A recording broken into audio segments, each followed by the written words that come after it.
battles are nothing new to the world's oldest airport. As AOPA Live's Paul Harrop finds out, change is the only constant. College Park Airport has seen a lot over the years. This is the world's oldest airport in continuous operation anywhere in the world, starting in 1909 when the Wright brothers taught people like Hap Arnold how to fly airplanes.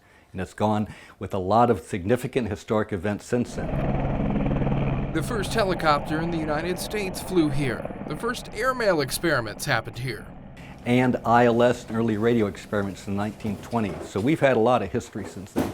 Flash forward to 1967 and Lee Schick becomes a part of the story at KCGS. Avgas sold for 25 cents a gallon, or you could rent a Piper Colt for 12 bucks an hour wet. I was a young buck flight instructor at College Park Airport trying to make my first fortune at the rate of $5 an hour. By 1973, he was named airport manager by the Maryland Park and Planning Commission. Used to be a busy metropolitan airport with a lot of different people coming and going from all over the country, and it was nice because we could see the utilization from a pure transportation standpoint. The airport was booming for most of his career, but one day, everything changed. September 10th of '01, my biggest concerns were, where am I going to get the extra space for all the airplanes? I'm running out of ramp space.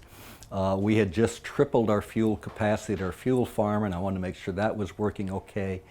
I was having trouble finding qualified people because I needed more people here for employees because we just had so many people coming and going at College Park. The Metro Rail made the nice connection for people to walk a block away and go downtown. 24 hours later, I was the manager of an airport that was closed by the federal government. No flight operations at all. Nobody could come and go. Nothing was happening. And just as concerning is no promise of any changes. The rest of the GA fleet was slowly allowed back in the air over the next 10 days, but College Park was totally closed for over 5 months. Lee was forced to fight a never-ending bureaucratic battle trying to get some answers. Hotlines, tip lines that the federal government established changed overnight. We never know who to talk to. We were getting referrals back and forth. So it's a very frustrating 5 months. In the new security state, pilots weren't even allowed to start their engines and taxi around. Those based at College Park and the other 2 airports near Washington, D.C. organized letter-writing campaigns to anyone they thought might be able to help. Finally, a sympathetic article in the lifestyle section of the Washington Post got the Fed's attention. I remember coming in on a Sunday morning and getting a phone call from then Secretary Jane Garvey of the FAA saying that she apologized for not getting back to us in the last 6 months, but that she would try to make things better for us in the future. Shortly after that, we were allowed to have the airport operate only for tenant-based pilots who had gone through a rather extensive background check. But at least we were flying. Flight activity at College Park dropped 83%. It's never recovered. Today, a lot of things at the Strip are very different in the name of national security. Since it's within the flight restricted zone, pilots have to go through a vetting process and get a PIN number to fly in. The overcrowding is no longer an issue.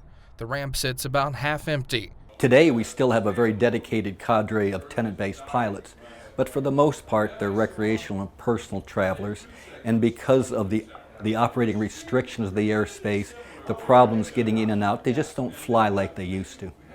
And for an airport that has seen so much, one more thing is changing. No reported traffic, 3008. The old CFI who's been in command here for 40 years is retiring. Many pilots and friends are dropping by to wish him well and reminisce. Lee says it's that pilot community who made it all worthwhile. I never planned to fight the federal government the way I did after 9/11. I never expected to be put in that position. But probably the thing that impressed me most is that pilots as a community, when things get down, always have a way to band together and to support each other for the common cause, our love of aviation, our love of flying.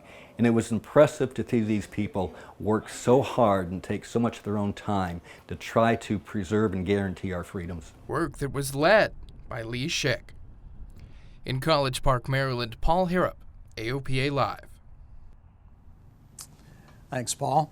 Well, Lee Schick's last day was in December. He jokes that his next job will be as a Walmart greeter.